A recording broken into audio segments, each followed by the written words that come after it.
Bonjour à tous pour notre culte, dernier culte de février déjà. Le psalmiste nous dit: Ne t'irrite pas contre les méchants, n'envie pas ceux qui font le mal, car ils sont fauchés aussi vite que l'herbe, et ils se flétrissent comme le gazon vert. Confie-toi en l'Éternel et pratique le bien. Aie le pays pour demeure et la fidélité pour pâture. Fais de l'Éternel tes délices, et il te donnera ce que ton cœur désire. Et ici, nous avons un psaume qui est très plein d'encouragement, mais il a été aussi mal utilisé. Par exemple, ce verset 4, là, et il te donnera, fais de l'Éternel tes délices. Alors aujourd'hui, on compte les délices quand on se sent bien, c'est le bien-être, c'est pas ça du tout. Et puis, il te donnera ce que ton cœur désire. Alors, il y a des gens qui enseignent la prospérité à partir de cela. Mais si on réfléchit bien, c'est un argument circulaire ici. Parce que si je fais de l'Éternel mes délices, alors ce que mon cœur désire le plus, c'est l'Éternel. Et là, on a cette merveilleuse vérité qu'il se donne à ceux euh, qui vivent de la vie de Dieu et qui font de l'Éternel leur délice. Donc réjouissons-nous en cela et venons devant le trône de la grâce, prions. Seigneur notre Dieu, comme les Israélites d'antan, nous pouvons dire que nous sommes heureux quand on nous convoque à venir auprès de toi, à consacrer quelques instants dans la semaine, à mettre le monde et les choses de la vie de côté, et Seigneur, à porter les regards sur toi d'une manière particulière. Ce n'est pas que toi, tu es jamais éloigné, au contraire, tu es toujours un Dieu proche. Mais il y a tant de choses, Seigneur, qui se bousculent et qui demandent notre attention, des choses légitimes, d'autres moins. Mais Seigneur, nous devons reconnaître que bien souvent, nous sommes bousculés par la vie et nous ne pouvons pas méditer, penser à toi comme nous le voudrions. Et tu nous donnes ces moments où nous pouvons non seulement nous réunir ensemble entre ceux à qui tu as donné de vivre cette union en Jésus-Christ, mais aussi, Seigneur, de pouvoir nous approcher de toi, d'entendre ta parole, d'entendre ta voix, et par ton esprit, de te sentir t'approcher de nous d'une manière particulière dans notre expérience. Donne-nous ce matin, et donne à ton peuple partout sur la terre, donne-nous de pouvoir communier avec toi. Car Seigneur, nous en avons besoin de toi à chaque instant, et nous désirons cela plus qu'autre chose. Et nous avons cette assurance, Seigneur, que tu n'es pas un Dieu qui est lent à t'approcher de ton peuple. Au contraire, nous savons que depuis toute éternité, tu as aimé ce peuple racheté. Et tu l'as aimé pour la seule raison que tu l'as aimé. Seigneur, nous voyons en Jésus-Christ le fait qu'il est venu, qu'il a accompli cette œuvre d'expiation en annulant la malédiction de la chute et en payant la dette du péché. Nous voyons là ton amour inaltérable. Seigneur, saisis-nous dans ces instants ensemble, saisis-nous avec toute la puissance et la réalité de cet amour qui est en Jésus-Christ. Amen. Notre premier cantique sera le numéro 34, où le poète d'antan nous invite: Il faut, grand Dieu, que de mon amour, que de mon cœur, la sainte ardeur te glorifie. Pour le croyant, dans son meilleur état, c'est une obligation, n'est-ce pas? C'est une nécessité. Le 34.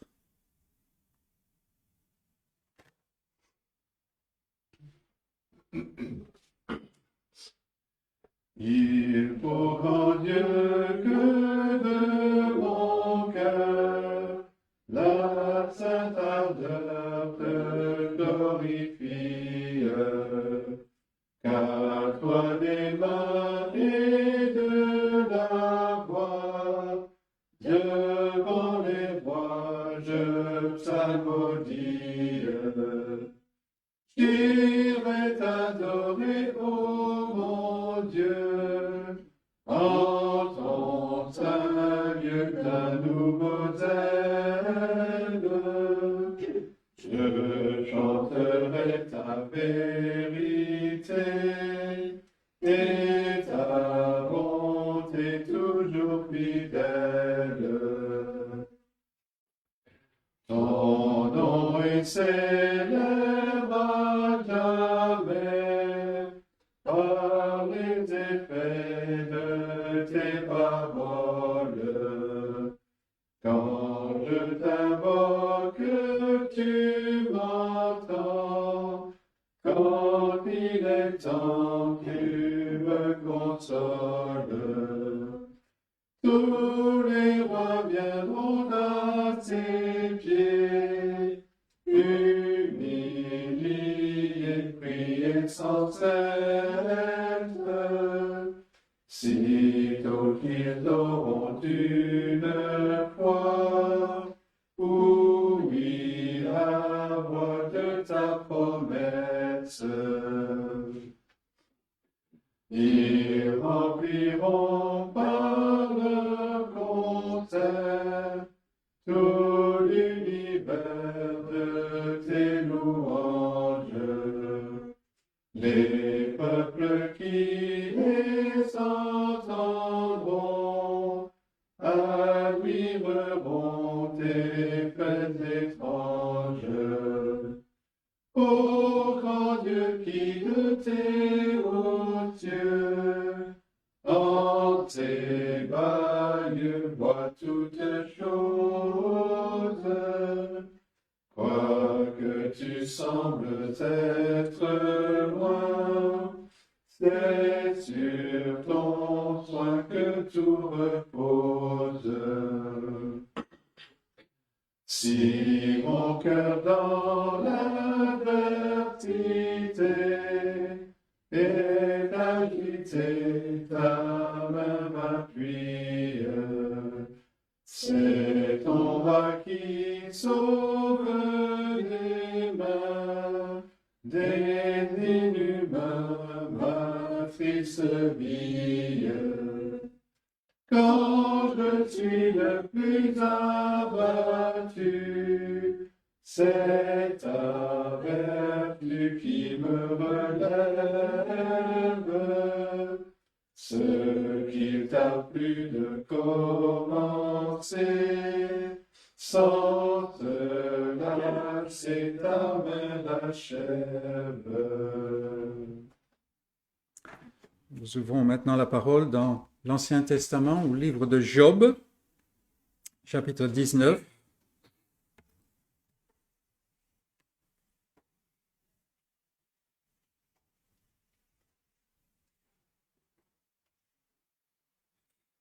Job est un homme qui est intègre, plus que tout autre dans sa génération, nous dit Dieu. Et en vertu de cela, il devient l'objet d'un test, d'une épreuve. Une épreuve où, en fait, Satan, le mensonge de Satan va être manifesté. Le fait que Satan, bien qu'il sache beaucoup de choses au sujet de l'histoire, de notre cœur, de toute la complexité de notre nature, Satan ne comprend pas la grâce, vraiment. Vous vous rappelez? Il dit, ah oui, mais Job, il t'invoque, il t'est fidèle parce que tu le bénis, mais arrête la bénédiction, tu vas voir. Et c'est le test, en fait, et Satan, bien sûr, disparaît après le 2e chapitre, et la gloire de Dieu se répand. Et Job, en fait, est intègre, mais il n'est pas parfait, et il va vaciller. Tout son livre nous montre cela. Mais quand même quand il vacille, quand il a du mal à se saisir par la foi de la promesse de Dieu qui est en Christ, il y a quelque chose que même la chair ne peut pas détruire. Et cette chose-là se base sur le témoignage de Dieu. Parce que bien sûr, Job, c'est un homme qui vit à l'époque d'Abraham, pour un peu situer la chose. C'est pas parce que son livre est juste à côté des psaumes qu'il est de la période de David. Et en fait, Job est quelqu'un à qui la promesse de Genèse 3.15 a été transmise. Et donc il a ce bagage dans la tête et dans le cœur. Il y a quelque chose qui est promis. Et puis, tout ce qu'on a vu, par exemple, jusqu'à Abraham, et même, est-ce qu'il connaissait Abraham? Ça, on ne sait pas. Mais Abraham avait une grande connaissance et Job avait une même grande connaissance. Et c'est cela qui permet à Job de ne pas complètement défaillir. Et dans le chapitre 19, on va au verset 23 pour ce passage si connu, n'est-ce pas? Mais ça nous montre que pour le véritable croyant, il y a quelque chose que lui-même ne peut pas détruire et que Dieu a fait. Et c'est cette connaissance. Oh, je voudrais que mes paroles soient écrites, qu'elles soient écrites dans un livre. Je voudrais qu'avec un burin de fer et avec du plomb, elles soient pour toujours gravées dans le roc. Donc voilà la frustration de Job. N'est-ce pas? Il n'a pas le moyen de se défendre. Verset 25. Mais je sais que mon Rédempteur est vivant et qu'il se lèvera le dernier sur la terre.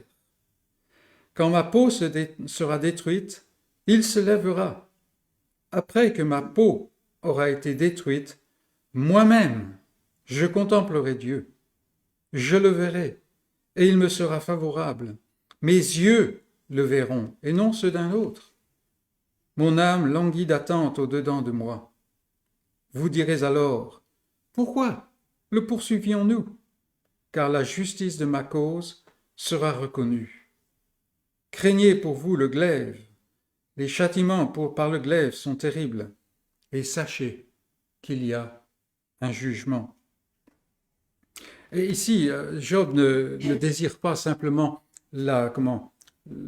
que ses ennemis en prennent plein la figure en réponse au mal qu'ils ont fait, mais surtout que finalement la justice triomphe. Et nous avons maintenant ces promesses. Voilà, il y a cette terre que nous connaissons où règne l'injustice et toutes ces choses accompagnatrices, n'est-ce pas, passera. Et même le ciel passera. Mais voilà, une nouvelle terre sera là où la justice régnera. Et voilà l'espoir de Job qui se fonde dans celui qui rachète toutes choses. Celui qui est vivant à jamais et qui apportera la vie. Et donc, le croyant a de quoi se fortifier dans ces choses et vivre au sein des pires calamités, des pires difficultés, avec victoire, avec force. Et nous allons chanter maintenant le 131, c'est ça. 131, qui reprend justement ces paroles. Mon Rédempteur est vivant, et c'est en lui que j'espère. Veillons à ne pas faire de quoi que ce soit sur terre le centre de nos attentes. 131.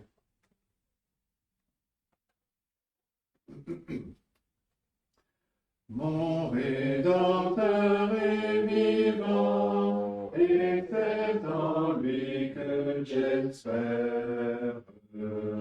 Je l'ai contemplé mourant pour mes péchés au calvaire. Mais par un suprême effort, Jésus a vaincu la mort. Je ne crains rien désormais, la mort a vendu sa proie. Je puis m'endormir en paix pour m'éveiller avec joie. Celui qui m'a racheté, Jésus est ressuscité. Dans les liens du trépas, j'en ai la ferme espérance. Christ ne me laissera pas, mon corps même a l'assurance d'être à son corps glorieux, semblable un jour dans les cieux. Alors je remporterai avec Jésus la victoire, et je le contemplerai face à face dans la gloire. J'exalterai sa bonté jusque dans l'éternité. Allons maintenant dans le Nouveau Testament, la lettre de Paul aux Galates, chapitre 4. Nous allons lire quelques versets.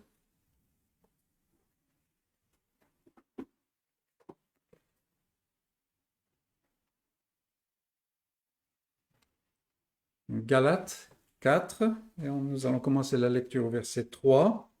Paul est dans le courant d'un développement de pensée, parce que les Galates faisaient face à certains dangers, certaines pensées, certains enseignements qui étaient faux. Et l'être humain a toujours eu la difficulté à laisser aller ses efforts. Il faut qu'il fasse quelque chose. Encore vendredi, nous discutions au sujet, vous avez peut-être entendu parler, il y a longtemps ça, il y avait une certaine préparation cuisine toute faite qui était là. Alors, le slogan c'était « Vous n'avez rien à faire ». Alors, il suffisait d'acheter le truc, le mettre dans de l'eau, je suppose, ou je ne sais pas quoi, et tout était fait. Et en fait, c'était un grand, est-ce que on dit un flop? En fait, ça n'a pas marché du tout. Et pourquoi? Alors les gens se sont grattés la tête et sont réfléchis, et quelqu'un est venu avec l'idée que, en fait, ça laissait la cuisinière, la ménagère, en dehors de la chose. Ça, c'est pas bon, hein? Alors, ils ont gardé la même concoction, la même préparation, seulement le nouveau slogan, c'était « Il suffisait d'ajouter un œuf ». Et ça fait toute la différence au niveau du marketing, vous voyez. Mais c'est une illustration, bien sûr, ça nous fait sourire, hein. Mais combien il est difficile de laisser aller la moindre petite part, même sinon un dixième d'1%, il faut qu'on l'ait, n'est-ce pas? Et c'était le problème avec les Galates. Et l'ennemi, celui qui déjà attaquait Job, n'est-ce pas? Il comprenait très bien cela. Et oui, Christ, il n'y a pas de problème. Et encore aujourd'hui, combien de gens vous allez trouver, même dans les milieux religieux, qui sont contre Jésus-Christ? Non, non. Mais il faut ajouter quelque chose. Ajouter quelque chose. Ou alors, il faut un peu gommer certains des aspects. Par exemple, sa divinité avec tous les miracles. Non, non, ça c'est... Franchement, c'est pas acceptable par quelqu'un, des gens qui sont scientifiques aujourd'hui, n'est-ce pas? On a quelqu'un dans la famille qui est comme ça, qui dit, mais je ne peux pas croire à ces choses. Voilà. Alors, Paul vient et il montre qu'en fait, ça, c'était une réflexion d'avant, mais il s'est passé quelque chose avec la venue de l'Esprit, c'est-à-dire avec le départ de Christ, de l'autre côté du voile pour présenter son sang efficace devant le trône de la grâce, devant le trône de jugement. Depuis, l'Esprit est venu et tout a changé. Et en fait, c'est tout le développement de Galates. Il n'y a plus besoin de rien faire. Alors, peut-être qu'au niveau marketing, c'est une une erreur, mais au niveau spirituel, c'est le secret de l'Évangile, le secret de la vie nouvelle. Commençons au verset 3, et je suis conscient qu'on prend en plein milieu de l'argument de Paul. Nous aussi, de la même manière, il a montré qu'il n'y a pas de différence entre un héritier et un esclave ou un serviteur du temps de sa minorité. Nous aussi, de la même manière, lorsque nous étions enfants, nous étions sous l'esclavage de principes élémentaires du monde. Mais lorsque les temps ont été accomplis, Dieu a envoyé son Fils, né d'une femme, né sous la loi, afin qu'il rachète ceux qui étaient sous la loi, afin que nous recevions l'adoption. Et parce que vous êtes fils, Dieu a envoyé dans nos cœurs l'esprit de son Fils, lequel crie « Abba, Père ». Ainsi, tu n'es plus esclave, mais fils. Et si tu es fils, tu es aussi héritier par la grâce de Dieu. Autrefois, ne connaissant pas Dieu, vous serviez des dieux qui ne le sont pas de leur nature. Mais à présent que vous avez connu Dieu, ou plutôt que vous avez été connus de Dieu, comment retournez-vous à ces faibles et pauvres principes élémentaires auxquels vous voulez vous asservir encore? Et c'est là la parole de Dieu. Qu'est-ce que Paul dit ici? Il dit en fait, avant, dans la minorité du peuple de Dieu, dans l'Ancien Testament, dans l'Ancienne Alliance, il y avait une loi qui a été donnée qui exprimait la bonne volonté de Dieu pour sa créature. Mais la loi ne prend pas en compte le péché. Elle dénonce le péché, mais elle ne le prend pas en compte dans le sens que elle dit « il faut faire cela ». Mais elle ne donne pas la force. Elle n'a pas de moyen de donner la force. Et dans ce temps-là, le croyant était comme un serviteur, en fait. Il n'avait aucune différence. Parce que il fallait qu'il fasse quelque chose et il ne pouvait pas le faire selon la norme de Dieu. Et donc, il y avait la culpabilité. Et c'est là qu'on a l'asservissement à la culpabilité, n'est-ce pas? Mais maintenant, quelque chose est différent. Et c'était déjà différent dans l'Ancien Testament. On en a discuté dans nos réunions du mercredi, n'est-ce pas? Peut-être qu'on n'a pas encore fait tout à fait le tour de la question. Je ne sais même pas si on le fera un jour, ce tour. Mais on a encore des questions qui se posent, n'est-ce pas? Dans l'Ancien Testament, ceux qui venaient avec la foi que Dieu leur donnait, ils venaient dans la foi, dans la promesse, n'est-ce pas? Donc, eux étaient affranchis dans le cœur. Mais ils étaient encore sous ces observances, sous ces régulations de l'Ancien Testament, parce que le libérateur n'était pas venu, il n'était qu'en promesse. Il faut qu'on arrive à Matthieu chapitre 1 pour cela. Comme je l'ai dit souvent, Christ n'est pas dans l'Ancien Testament. J'espère que je ne suis pas en train de marcher sur tes plates-bandes, Philippe. Il est en promesse, en prophétie, en Christophanie et ainsi de suite. Mais voilà, il faut qu'il vienne. Mais une fois qu'il est venu, alors ça laisse la porte ouverte pour Dieu qui donne son esprit, cet esprit d'adoption. Et il n'est plus question de service. Alors bien sûr, le croyant va obéir à la volonté de Dieu. Il le veut, n'est-ce pas?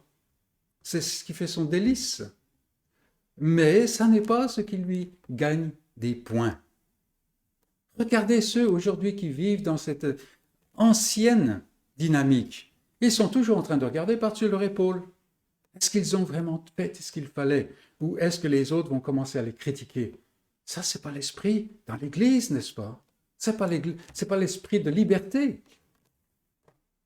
Et Paul était accusé de dire que, bon, peu importe la manière dont on vit, et aujourd'hui, si je laisse de la place pour mon salut à la loi, alors je ne peux pas être accusé de ce qu'on accusait Paul, donc je suis dans l'erreur. Je ne suis pas dans l'esprit de Paul. Non, nous sommes réellement libres en Jésus-Christ. Mais nous ne sommes pas indépendants ni autonomes. Comme le dira Paul lui-même, tu ne t'appartiens pas toi-même. Tu as été racheté à grand prix. et maintenant on appartient à celui qui nous a rachetés. Et c'est la grande, la grande puissance du croyant authentique. Il est en fait passé dans une autre humanité. Ce que les saints de l'Ancien Testament connaissaient à travers la promesse, comme à travers un miroir, n'est-ce pas, mal dépoli, eh bien maintenant nous pouvons voir clairement. Et viendra un jour où nous verrons pleinement, c'est-à-dire comme nous sommes connus. Et c'est ce jour pour lequel que nous attendons, n'est-ce pas, pour lequel nous languissons. Donc réjouissons-nous de ces choses-là. Et je vous invite à chanter maintenant au numéro 53. Le cantique 53, béni soit à jamais le grand Dieu d'Israël, ce Dieu de l'Alliance, l'auteur de tous les biens, tout-puissant, éternel. C'est notre Dieu. Le 53.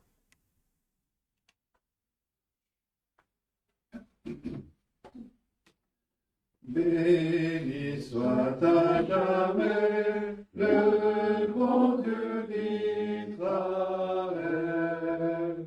l'auteur de tous les biens, tout-puissant éternel,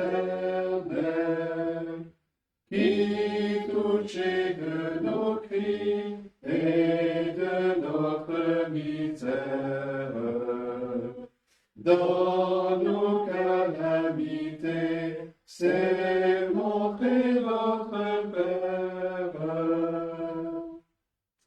Dans ses compassions, il nous a visités.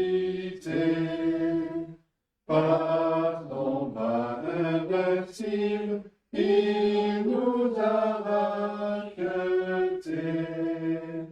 Et malgré nos péchés, ce Dieu tendre et propice a fait lever sur nous le soleil de justice.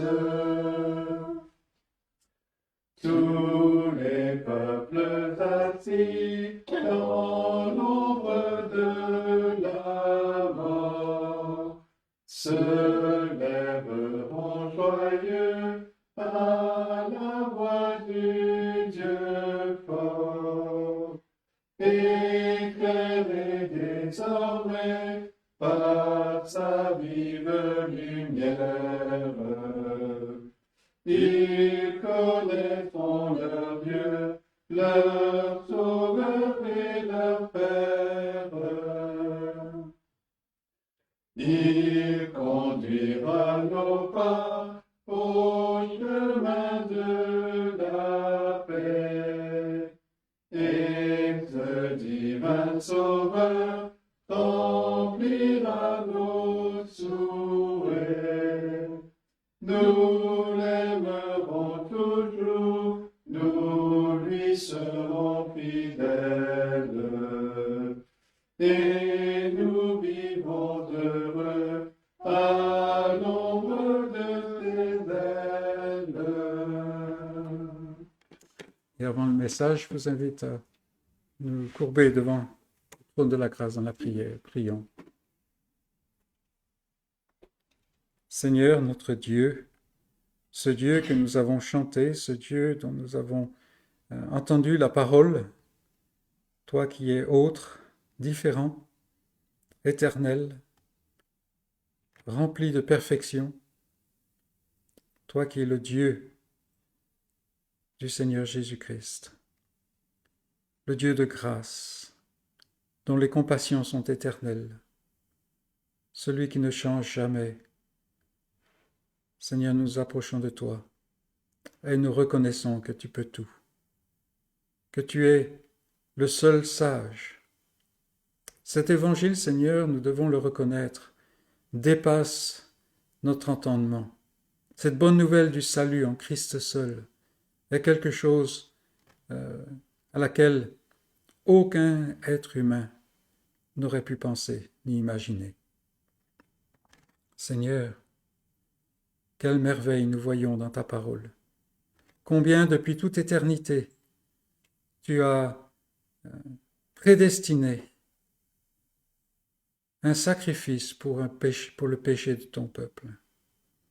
Et comment, tout au long des âges, Seigneur, tu as dirigé toutes choses, de façon à ce que se lève ce jour où il est monté, a été cloué sur la croix, celui qui ne devait jamais mourir, et il a expiré.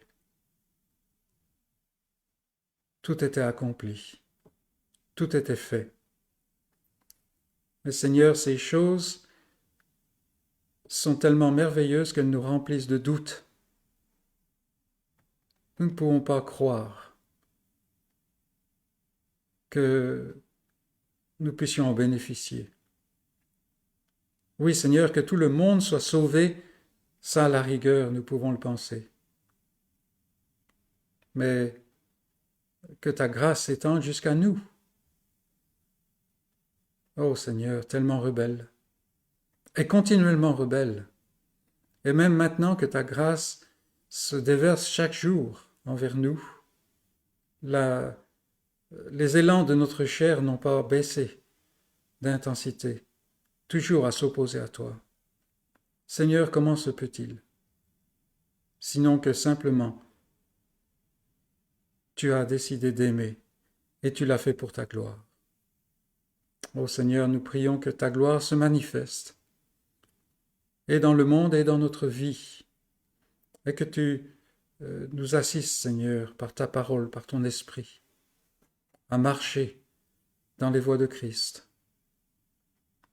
Seigneur, nous te louons pour Jésus-Christ, pour le fait que non seulement il est venu, mais il a payé la dette jusqu'au dernier centime. Et il n'y a plus rien à payer, Seigneur. Et maintenant, ta parole nous dit que si nous sommes en Christ, nous sommes adoptés dans cette famille qui est la tienne. Là encore, Seigneur, nous aurons besoin de toute l'éternité pour commencer à saisir toute la richesse de ces choses. Mais Seigneur, de même que nous utilisons des tas de choses dans la vie courante dont nous ne comprenons même pas le fonctionnement, Seigneur, nous voulons goûter de ta grâce, qui est en Jésus-Christ. Nous sommes dans cette chair, et nous sommes affligés par la chair, Seigneur, à la fois ces attaques contre l'esprit, mais aussi le fait que cette chair est faible, sujette à la maladie, sujette au vieillissement, à la mort, à toutes ces choses. Oh Seigneur, beaucoup de tes enfants, de tes saints, souffrent aujourd'hui. Ils souffrent de la maladie, ils souffrent de cette déchéance du corps, ils souffrent aussi de la persécution, de la main des inhumains, comme a dit notre cantique. Seigneur, c'est toi qui as décidé ces choses. Nous ne comprenons pas, mais toi tu sais. Et cela nous suffit. Donne-nous, Seigneur, de lever les regards vers toi, sachant qu'il n'y a rien qui échappe à ton contrôle. Que si ces jours, cette journée est la dernière que nous devions passer sur cette terre, si même, comme le disait Job, les vers doivent ronger notre corps, quand bien même l'espérance qui est en toi, qui est en ton Fils, n'est pas changée, Seigneur. Donne à ton peuple cette victoire sur la mort. Et sois avec ton peuple partout sur cette terre, Seigneur. Aujourd'hui, encore, la parole, d'une manière particulière, sera annoncée publiquement, partout, dans tous les pays. Et nous te prions, Seigneur, que, là encore, ton peuple soit édifié, réconforté, fortifié, et que le pécheur soit face à son péché et face à la grâce qui est en Jésus-Christ. Et que ton esprit touche les cœurs, afin que ton Église avance, et que ce jour vienne où, Seigneur, les douleurs de la terre disparaîtront, et où nous serons dans ta présence, autour de cette table du banquet, en présence de tous ceux dont nous avons entendu parler, qui par la foi ont obtenu ce que tu as eu prévu. Ô Seigneur, sois avec nous, conduis-nous dans l'étude de ta parole, empêche-nous, Seigneur, de nous asseoir en jugement sur ta parole, en experts, car nous ne le sommes pas. Donne-nous, Seigneur, de nous nourrir de ta parole et d'être fortifiés, car nous te le demandons en Jésus-Christ. Amen.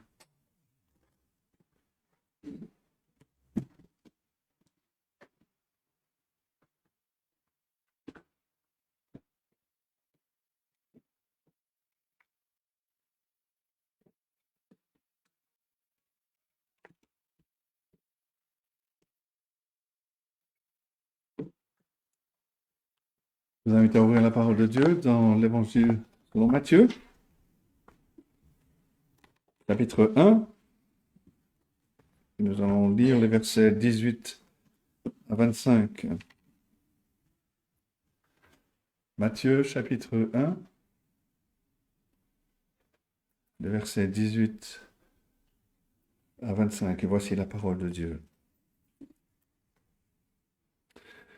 Voici de quelle manière arriva la naissance de Jésus-Christ.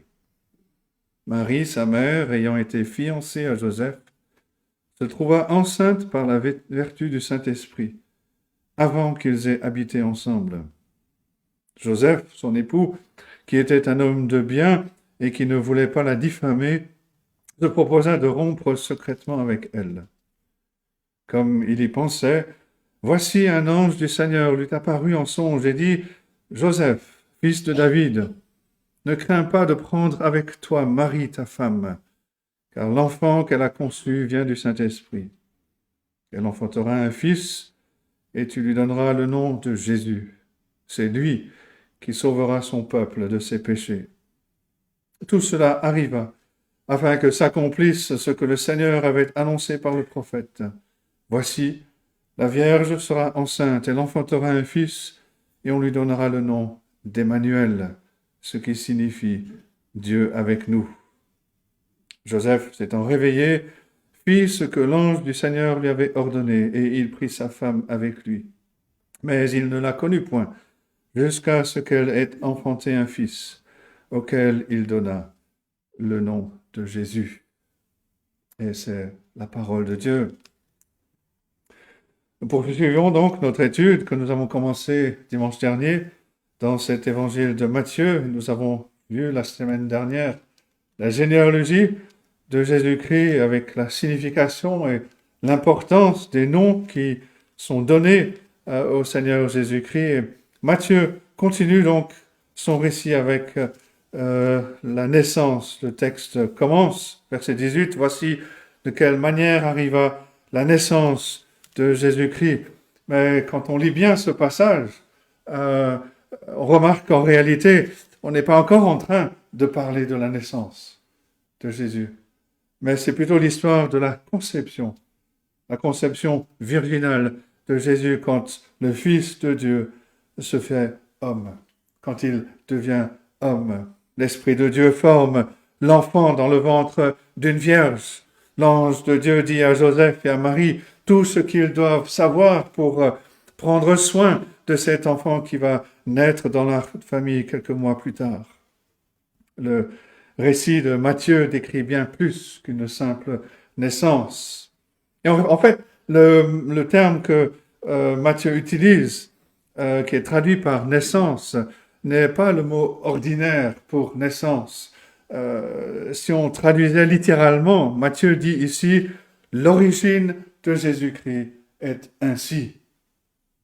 Et Matthieu écrit donc pour que ses lecteurs connaissent l'origine et la conception miraculeuse de Jésus. Il raconte l'histoire du point de vue de Joseph, et c'est quelque chose de logique, on l'a vu un petit peu la dernière fois. C'est à travers Joseph, son père adoptif, que Jésus reçoit les qualifications. C'est par Joseph qu'il est décrit comme le fils de David. Et cela remplit la promesse qui a été faite longtemps avant, qu'Israël aurait un roi semblable à David qui gouvernera le peuple avec justice. On retrouve cette promesse en 2 Samuel 7, versets 11 et suivants, par exemple. Et un peu plus tard, Dieu avait donné à Jérémie cette annonce, cette promesse en Jérémie 23, les versets 5 et 6. « Voici les jours viennent, dit l'Éternel, où je susciterai à David un germe juste.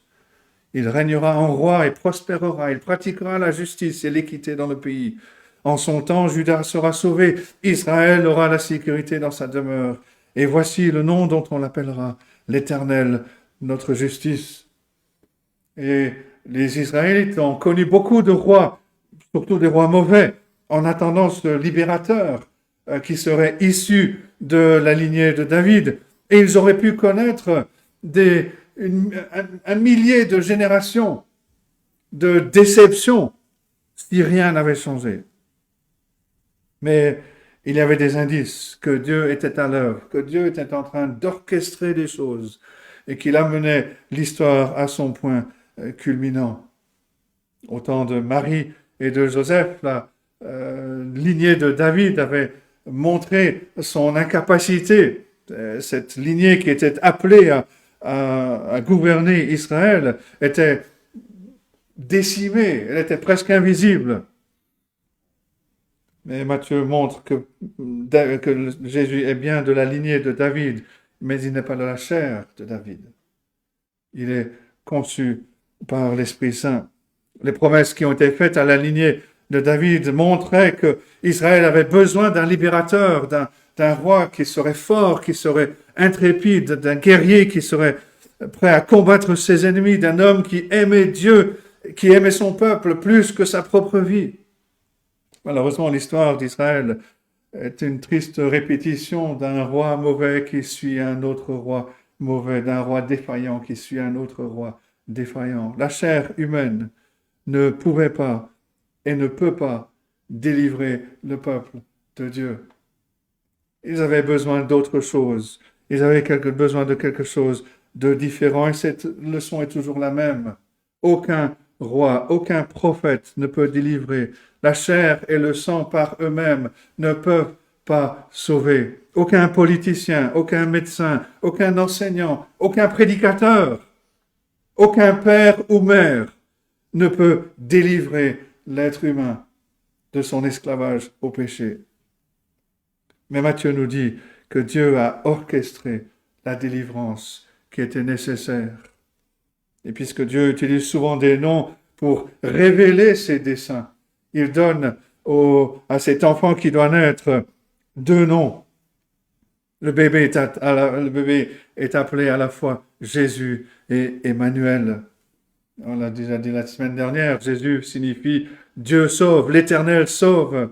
Et le nom est donné, comme l'ange le dit à Joseph, parce que c'est lui qui sauvera son peuple de ses péchés. Emmanuel signifie Dieu avec nous. Et cela accomplit une promesse. La naissance de Jésus, Matthieu nous dit, a eu lieu pour accomplir ce que le Seigneur avait dit à travers le prophète. Voici, la Vierge sera enceinte, elle enfantera un fils, et on lui donnera le nom d'Emmanuel, ce qui signifie Dieu avec nous. Et Matthieu cite le prophète Ésaïe au chapitre 7. Mais cela vient comme une surprise, parce que les gens attendaient un fils de David, un descendant de la lignée de David. Ils n'attendaient pas Emmanuel, Dieu avec nous. Peut-être que personne n'avait vraiment compris la prophétie, mais une prophétie a bien été donnée. Et le fait que l'être humain est sourd ne veut pas dire que Dieu ne parle pas. Dieu a parlé, il a donné cette promesse. Et la naissance de Jésus accomplit cette promesse et bien d'autres. Et la première chose donc que nous voulons souligner, c'est que le Seigneur Jésus est conçu par le Saint-Esprit. Joseph et Marie sont fiancés quand commence le récit de la naissance de Jésus. Matthieu précise qu'ils n'étaient pas encore mariés. Verset 18, Marie, sa mère, ayant été fiancée à Joseph, se trouva enceinte par la vertu du Saint-Esprit, avant qu'ils aient habité ensemble. Ils n'étaient pas encore un couple. Ils étaient fiancés. Et pourtant, Marie se trouve enceinte. En Israël, les fiançailles étaient beaucoup plus importantes que les fiançailles de notre société occidentale aujourd'hui. C'était quelque chose de tellement contraignant, engageant, que Matthieu appelle déjà Joseph son époux, l'époux de Marie, verset 19. L'engagement était tel l'un envers l'autre que même s'ils n'étaient pas encore ensemble, tout le monde savait que Joseph et Marie allaient former un couple. Et voilà, ils n'étaient pas encore ensemble. Et le ventre de Marie s'arrondit. Son corps révèle qu'elle était enceinte. Et on peut imaginer que ça a été un coup dur pour Joseph. Il n'avait pas été avec Marie. Et, selon les apparences, quelqu'un d'autre elle a été. Sa future mariée était enceinte et elle ne portait pas son enfant.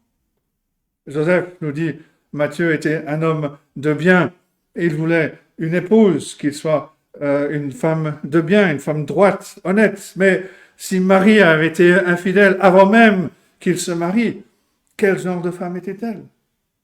Quel genre de mariage pouvait-il avoir? Sur tous les plans, que ce soit du côté moral, du côté émotionnel ou même du côté légal, Joseph, un homme de bien, avait raison de vouloir mettre fin aux fiançailles. Et comme je dis, c'est quelque chose de tellement contraignant que rompre les fiançailles à cette époque était équivalent à un divorce. Joseph, son époux, verset 19, qui était un homme de bien, qui ne voulait pas la diffamer, se proposa de rompre secrètement avec elle. Cette détermination indique que Joseph était un homme juste, un homme droit, qui ne voulait pas faire partie d'un mariage corrompu. Et en tant qu'homme droit, il avait le droit d'annuler le mariage. Compte tenu des faits apparents, il était raisonnable pour lui de se séparer de Marie. Mais Joseph est aussi un homme rempli de compassion, rempli de miséricorde. Il aurait pu dénoncer Marie en tant que mère célibataire, il aurait pu l'exposer à la grâce, à la disgrâce publique. Elle aurait connu des sanctions sévères de la part des autorités religieuses. Mais un divorce sans bruit pouvait préserver une partie de sa dignité. Oui, elle allait supporter les conséquences de son action, mais elle ne souffrirait pas l'humiliation publique. Et Joseph réfléchit et envisage un divorce secret, sans bruit. Et Dieu a laissé Joseph lutter pendant un temps pour résoudre son problème avant de lui révéler un plan qui était meilleur. Et Dieu travaille toujours dans ce sens, de cette façon. Il nous laisse faire des plans, puis il nous révèle la meilleure façon. Et quand cela arrive, on doit être prêt à changer nos plans, comme Joseph l'a été. On doit tester nos plans et nos desseins face à la volonté de Dieu, telle qu'elle est révélée dans les Écritures. Parfois, ce sont les circonstances qui se déroulent d'une manière qui suggère ce que la volonté de Dieu peut être. Même si nos plans semblent être bons, ils doivent être prêts à être revus et modifiés. Dieu voulait que Joseph épouse Marie. Et il a envoyé un messager, il lui a envoyé un ange. Et on doit oublier l'image populaire qu'on veut nous présenter des anges. Les anges ne sont pas mignons, ils ne se spécialisent pas dans la romance. Non, ils sont capables de dire des choses qui sont effrayantes. Ils sont aussi capables de dire des choses qui sont réconfortantes. Leur apparition dans notre monde est un événement qui est rare, un événement qui est impressionnant, un événement qui compte. Les anges sont des puissants messagers de Dieu. Il y a tout un ensemble d'apparitions d'anges autour de la naissance de Jésus, parce que c'est un événement très important. Et ici, l'ange intervient pour le bien de Joseph, afin qu'il sache ce que signifie cette conception miraculeuse. Voici, verset 20, un ange du Seigneur lui apparut en songe et dit, Joseph, fils de David, ne crains pas de prendre avec toi Marie, ta femme, car l'enfant qu'elle a conçu vient du Saint-Esprit. Chaque élément est important. En appelant Joseph fils de David, il relie la conception à la généalogie de David que nous avons vu la dernière fois. Oui, l'Esprit Saint est l'auteur de cette vie, mais Joseph a une part à jouer. Ne crains pas de prendre avec toi Marie, ta femme. L'ange reprend Joseph qui avait décidé de divorcer de Marie, de cette femme qu'il aimait. L'ange assure Joseph que la réalité ne correspond pas aux apparences. Et parce que l'enfant n'a pas été conçu par un homme, mais par l'Esprit de Dieu, Joseph peut épouser sa bien-aimée. Elle est aussi pieuse, aussi pure qu'il avait espéré. Mais quand Joseph épousera Marie, il doit adopter l'enfant comme son fils. Jésus a été conçu par l'Esprit de Dieu, mais Joseph devait l'adopter pour qu'il entre dans la lignée de David, parce que c'est de cette lignée que le libérateur d'Israël devait venir. Jésus est donc à la fois fils de Dieu et fils de David. Et à cause de cette adoption, Jésus va grandir dans une famille normale, dans une maison normale, avec un père et une mère qui vont l'aimer, qui vont le nourrir. Et Matthieu continue, car l'enfant qu'elle a conçu vient du Saint-Esprit.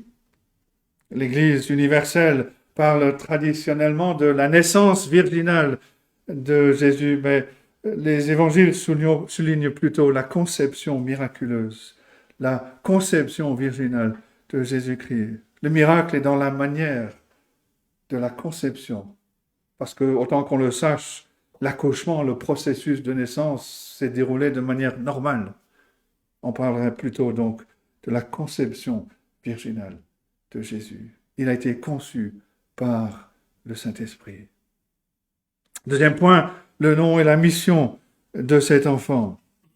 Dieu annonce à Joseph que l'enfant à naître est un garçon et que son nom doit être Jésus, verset 21. Elle enfantera un fils et tu lui donneras le nom de Jésus. C'est lui qui sauvera son peuple de ses péchés.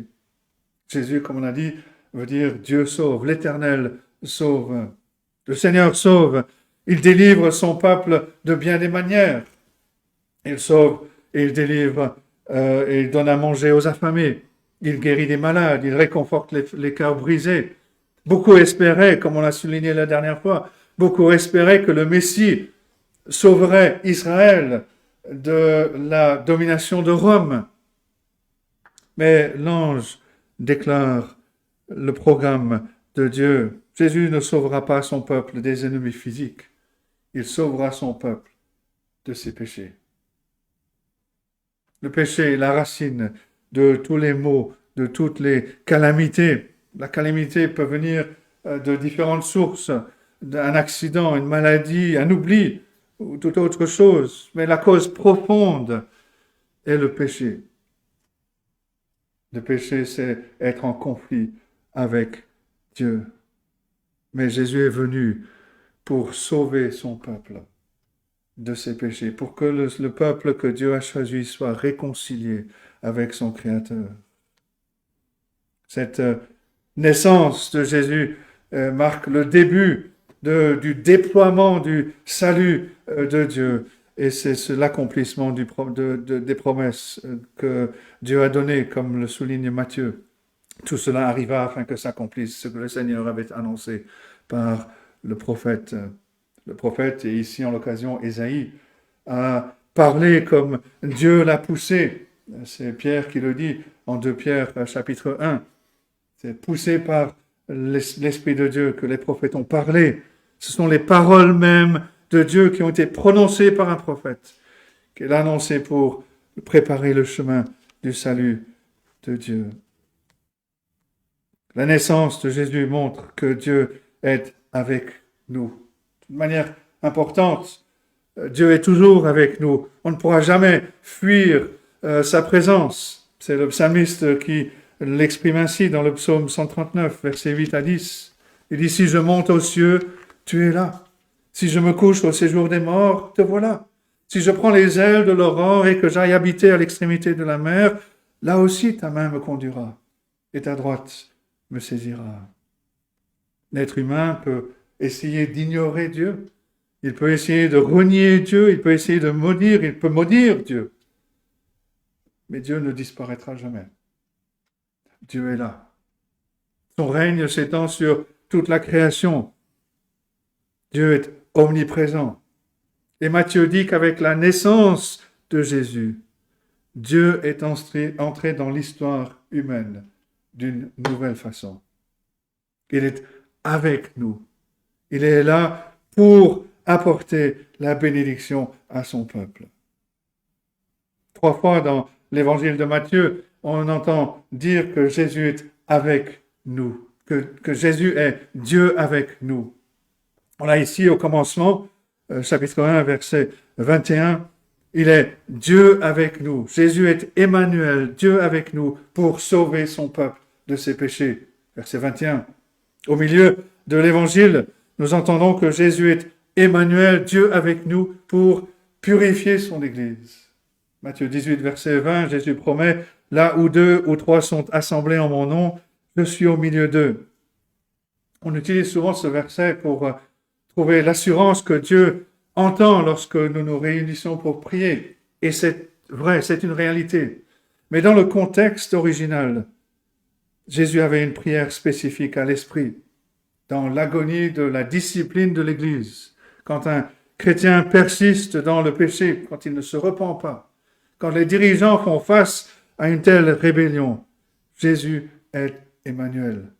Il est Dieu avec nous pour préserver la pureté de son Église.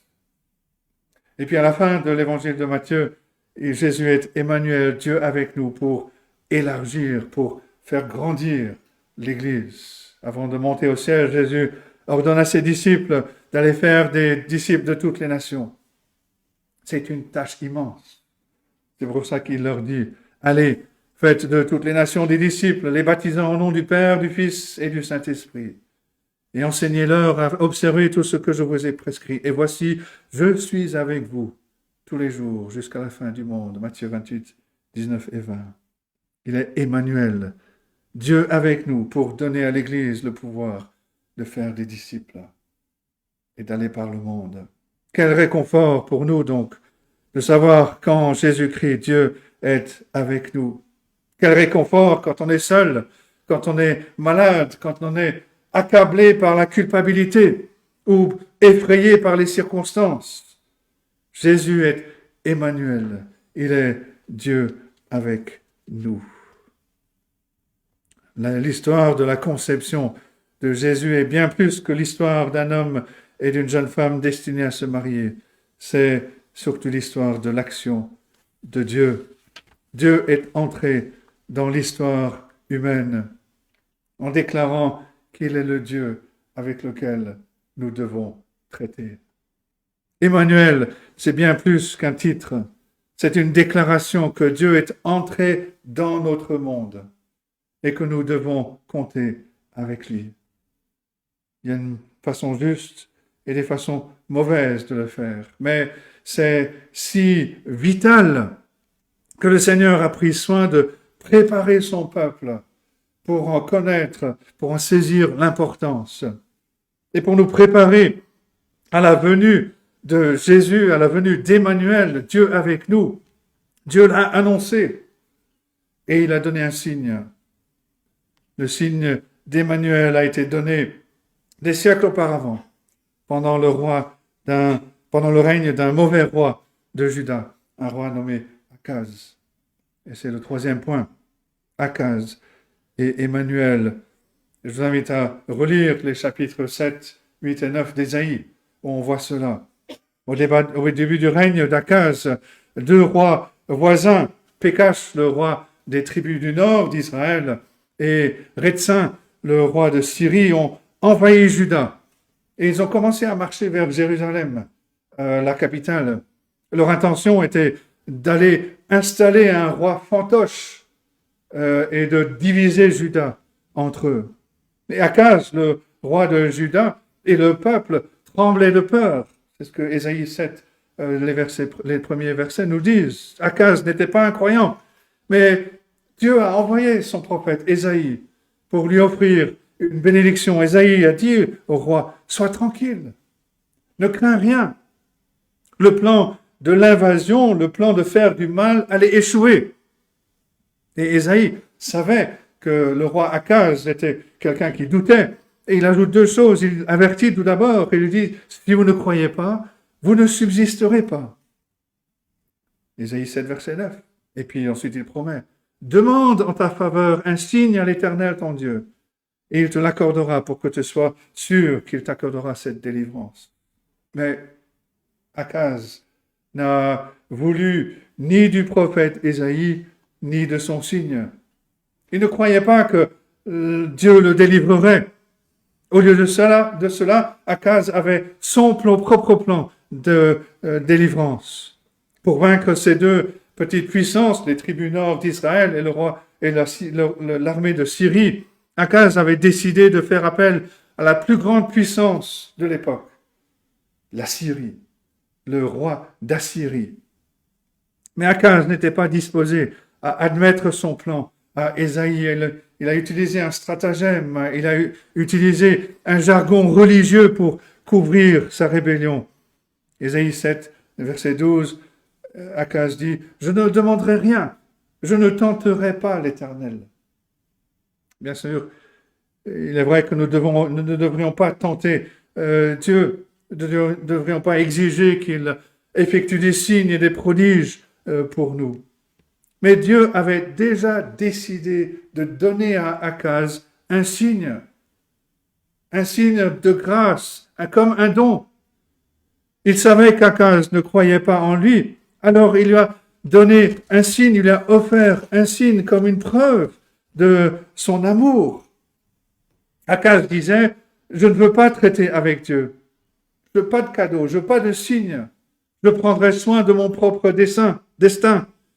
Mais Ésaïe lui répond qu'il allait recevoir un signe, qu'il le veuille ou non. Ésaïe 7, verset 14, c'est pourquoi le Seigneur lui-même vous donnera un signe. Voici la Vierge deviendra enceinte, elle enfantera un fils, et elle lui donnera le nom d'Emmanuel. Et avant que cet enfant sache rejeter le mal et choisir le bien, les deux rois qui attaquaient Akaz seraient détruits. Et après cela, Ésaïe continue. Il rajoute, il dit que Dieu amènera le roi d'Assyrie. Akaz avait l'intention d'engager l'Assyrie pour se battre pour lui, pour faire alliance avec l'Assyrie. Il avait invité l'armée assyrienne à venir combattre les envahisseurs et puis probablement à recevoir le butin des armées et un cadeau de la part du roi. Donc imaginez que lorsqu'Ésaïe a dit que l'Assyrie viendrait, cela a fait plaisir à Akaz, au moins au début. Mais Ésaïe continue. L'Assyrie viendrait et délivrerait Akaz, mais à sa manière. L'Assyrie viendrait comme une plaie de mouches, comme des abeilles qui envahissent le pays, comme une rivière qui déferle sur le pays. Dieu avait offert à Akaz une délivrance douce. Akaz voulait un puissant guerrier. Et Dieu dit qu'Akaz allait trouver un puissant guerrier. La puissante armée d'Assyrie viendrait balayer les envahisseurs, mais l'armée assyrienne serait difficile à contrôler. Elle serait comme une inondation qui éclate les rives d'un fleuve. Et Ésaïe 8, versets 7 et 8 dit ceci. Voici, le Seigneur va faire monter contre eux les puissantes et grandes eaux du fleuve, le roi d'Assyrie et toute sa gloire. Il s'élèvera partout au-dessus de son lit et il se répandra sur toutes ses rives.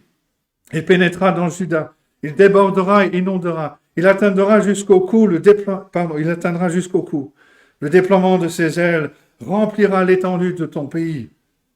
Ô Emmanuel. Et quand on entend le texte et le nom Emmanuel en Ésaïe 8, on a l'impression que c'est mal adapté au contexte. Beaucoup de choses ont été écrites sur ces versets. Mais dans le contexte d'Ésaïe 7 et 8, il me semble que le sens est clair. Dieu est là. Dieu est là, il est présent avec Akaz, qu'il le veuille ou non. Dieu est là. Akaz a rejeté la délivrance que Dieu apportait. Il a dit, je ne veux pas traiter avec Dieu, je veux travailler avec le roi d'Assyrie. Et Dieu lui a répondu, vas-y, travaille avec le roi d'Assyrie. Ensuite, c'est lui qui te fera travailler. Une fois que son armée viendra vers toi, elle balayera le pays, elle fera ce qu'elle veut. Mais après cela, tu sauras que je suis encore Emmanuel. Je suis encore là et que tu dois traiter avec moi. En d'autres mots, si Akaz refuse le don de Dieu parce qu'il ne veut pas d'Emmanuel, parce qu'il ne veut pas la présence de Dieu, il doit tout de même savoir que Dieu est là, que Dieu est est présent. Dieu a offert d'être avec Akaz pour bénir, mais si Akaz rejette cela, cela ne change pas le fait que Dieu est toujours présent, mais qu'il sera présent pour le maudire. Et Dieu va laisser Akaz goûter à sa folie d'avoir invité l'armée assyrienne dans son pays. Ce signe d'Emmanuel enseigne que si nous rejetons la délivrance pleine de grâce de Dieu, et si nous travaillons à une délivrance par nos propres moyens, nous pouvons connaître une certaine réussite à court terme. Akaz a connu la délivrance au début, quand Assyrie a chassé les petits envahisseurs. Mais quand les Assyriens sont restés, ils ont fait d'Akaz leur vassal, leur serviteur. L'inondation est montée jusqu'au cou. Et c'est la même chose aujourd'hui. Quand on est à voir notre propre délivrance, cela semble efficace pendant un certain temps. Mais alors, le problème arrive dans un tourbillon et l'eau monte jusqu'au cou. Certains trouvent leur délivrance en noyant leur peine dans l'alcool ou la drogue. Ça fonctionne pour un certain temps. Puis c'est la catastrophe. D'autres personnes recherchent la délivrance dans l'argent, dans une carrière, dans la santé, la force physique, dans l'éducation, dans les compétences, dans la famille, dans les réseaux de personnes connectées. Et ces choses fonctionnent toutes à un certain degré pour un certain temps. Mais aucune de ces choses ne peut égaler la délivrance éternelle, la délivrance pleine de grâce que Dieu accorde en son Fils. La prophétie originelle d'Emmanuel signifie que Dieu offre d'être présent pour bénir. Mais si nous refusons sa bénédiction, Dieu est toujours présent, mais il jugera. Dieu est toujours présent, soit pour bénir, soit pour juger. Et plus tard, Ésaïe souligne ce point d'une autre manière, au chapitre 8, dans sa prophétie, verset 14. Si Israël a confiance en Dieu, il sera un sanctuaire. Sinon, il sera une pierre d'achoppement, un rocher de scandale pour les deux maisons d'Israël. Et le manque de foi d'Israël n'aura pas contré définitivement le plan de Dieu. La délivrance viendra par Emmanuel, par Dieu avec nous. Et nous devons avoir confiance dans cet Emmanuel qui est promis. Au chapitre 9 d'Ésaïe, car un enfant nous est né, un fils nous est donné, la domination reposera sur son épaule. On l'appellera admirable conseiller, Dieu puissant, Père éternel, prince de la paix. Donner à l'empire de l'accroissement une paix sans fin au trône de David et à son royaume, l'affermir et le soutenir par le droit et la justice, dès maintenant et toujours. Voilà ce que fera le zèle de l'Éternel des armées. Et Matthieu nous dit que le côté béni de cette prophétie d'Emmanuel est maintenant venu. Dieu l'a accompli dans la naissance de Jésus. La promesse de délivrance militaire pour Akaz préfigurait quelque chose de bien plus grand. La promesse de délivrance pour Akaz était grande, était puissante, mais elle a principalement servi à préparer la seconde. Dans la promesse de délivrance pour Akaz, Dieu a offert d'être avec Akaz en signe. Maintenant, Jésus est Dieu avec nous en personne. Comme toujours, le dessein de Dieu est d'apporter la bénédiction par Emmanuel. Dieu a agi. Emmanuel est venu dans le monde. Jésus est venu dans ce monde, que cela plaise ou non. Certaines personnes répondent à la naissance de Jésus avec indifférence, comme Akaz était indifférent à la promesse d'Emmanuel annoncée par le prophète Ésaïe. Certaines personnes pensent que c'est une belle tradition, que c'est un conte amusant auquel certaines personnes croient. Elles peuvent même se réjouir pour des amis, pour des voisins qui sont réconfortés de penser qu'il y a un pouvoir surnaturel qui veille sur eux. Mais une telle pensée manque complètement le point d'Ésaïe et de Matthieu. Emmanuel, Dieu avec nous, n'est pas une option religieuse pour ceux qui choisissent de l'embrasser. Dieu avec nous est la vérité, que nous choisissions de l'embrasser ou pas. Certaines personnes aiment prétendre que des événements inconfortables ne se sont jamais produits. On a des personnes qui vont chercher à renier le meurtre de paysans ukrainiens par Staline, ou l'Holocauste, ou Hiroshima, ou la traite des esclaves. Il y a des groupes qui nient que de tels événements se soient réellement produits. D'autres préfèrent ne pas penser à ces tragédies. Mais la réalité, c'est que ces tragédies se sont produites. Et Matthieu nous dit que Dieu avec nous, Emmanuel, est venu dans ce monde. Cela s'est produit. C'est ce que Matthieu déclare. Dieu est avec nous. Il n'est pas distant. Il est venu dans ce monde. Et si nous croyons en lui, il est là pour nous bénir, pour nous sauver. Sinon, il est là pour nous appeler à la repentance. Mais si on rejette cela, il est toujours là. Mais ce sera pour juger.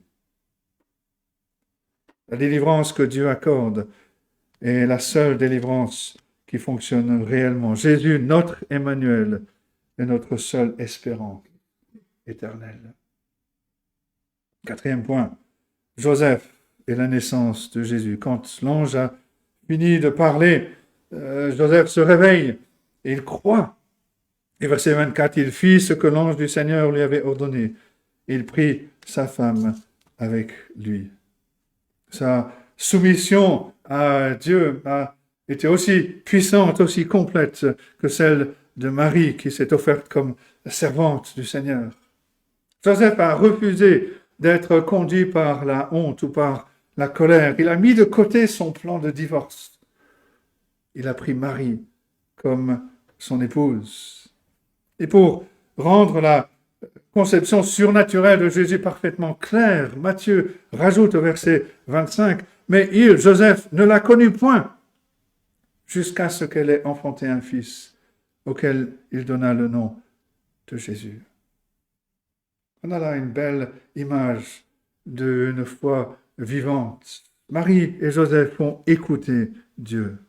Ils ont mis au silence leurs émotions, leurs peurs, leurs émotions de honte. Ils ont obéi au Seigneur. Pourquoi? Parce qu'ils ont compris que Dieu est avec son peuple pour le sauver. Parce qu'ils étaient prêts à écouter leur Seigneur, quoi que les gens puissent penser ou dire. Et ils sont un exemple. Ils nous montrent comment écouter, comment obéir à la voix de Dieu plutôt qu'à nos impulsions. Cette partie de l'Évangile, déjà au début de l'Évangile de Matthieu, offre une image de foi, mais plus que cela, c'est un récit de l'intervention de Dieu dans l'histoire de l'homme. Le plan de rédemption du Père est arrivé au début de sa phase culminante. Jésus s'est fait homme. Le Fils de Dieu s'est fait homme. La prophétie de l'Esprit Saint qui a été donnée à Akaz a mis en place le signe d'Emmanuel. Ce signe arrive maintenant à son accomplissement. Dieu s'est fait homme. Il est venu dans ce monde. Il est avec nous. L'Esprit a également façonné la vie dans le sein de Marie. Il a ému le cœur de Marie et de Joseph à accepter leur rôle dans cet acte divin. Et le Fils est entré dans notre monde. Est-ce que nous avons cru ce que Dieu a commencé à accomplir par la naissance de Jésus? Est-ce que nous avons cru à son salut? Est-ce que nous avons appris à soumettre nos plans, nos émotions à Dieu comme Joseph l'a fait? Est-ce que nous avons appris à lui donner nos cœurs et nos émotions comme Joseph et Marie l'ont fait? Est-ce que nous savons que Dieu n'est pas lointain, mais qu'il est avec nous? Il est avec son peuple pour le bénir à chaque saison de la vie. Il est là pour appeler à la repentance. Mais il est là pour aussi juger ceux qui refusent de croire en lui. Dieu est avec nous. Il est entré dans ce monde en la personne de Jésus.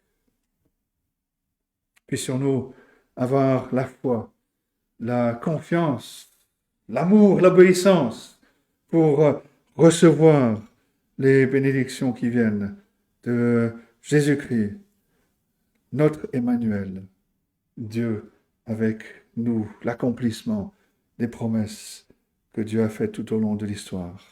Que Dieu nous aide à méditer ces choses et qu'il bénisse sa parole à nos cœurs.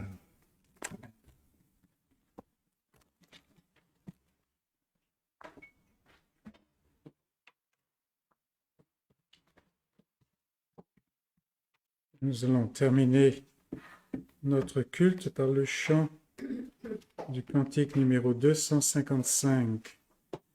Ô mon Sauveur, ô source intarissable de tout vrai bien, de douceur, de bonté.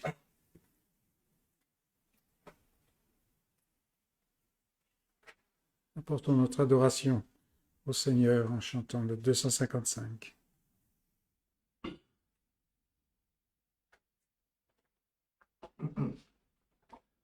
Ô mon Sauveur, ô source intarissable de tout vrai bien, de douceur, de bonté, tu réunis dans ton être adorable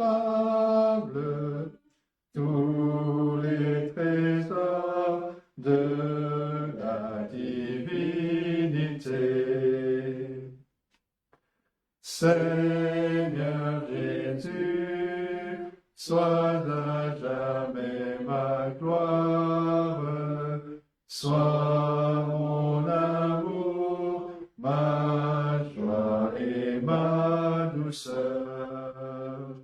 Sois mon rempart, ma force, ma victoire, ma paix, mon bien, ma vie et mon bonheur. Sois à jamais toute mon espérance, sois mon secours, mon guide, mon sauveur. Sois mon trésor, ma fin, ma récompense, mon seul partage et le tout de Prions.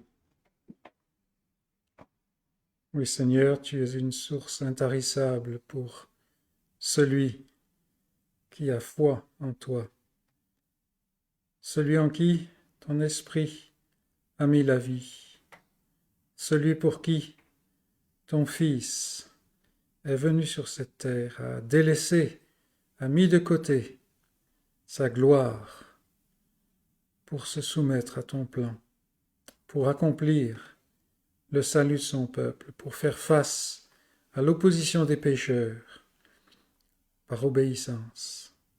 Celui qui a appris la perfection par la souffrance. Seigneur, tu es vraiment intarissable car chaque jour, tu ouvres nos yeux sur des dimensions et des richesses et des merveilles de ton être, de ton plan.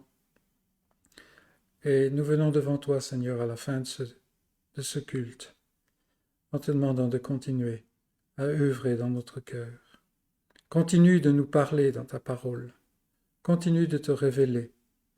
Et montre-nous, Seigneur, que tu es la vérité ultime et que rien ne peut te changer. Tu as décidé d'être avec ton peuple et tu seras avec ton peuple et ton peuple sera avec toi, malgré toutes les oppositions. Et nous avons vu dans notre histoire, Seigneur, combien de fois l'espoir était quasiment perdu. Mais Seigneur, tu es toujours le même et tu es intervenu. Tu as relevé l'étendard de ta vérité et tu as continué à sauver un peuple pour la gloire de ton Fils. Donne-nous, Seigneur, de nous réjouir dans ces vérités, donne-nous de méditer, de ruminer ces choses et d'être éclairés encore davantage par ta parole. Et glorifie ton nom au sein d'Israël, car nous te le demandons, Jésus-Christ. Amen. Un bon dimanche à tous, une bonne semaine, et nous nous retrouverons, Dieu voulant, mercredi.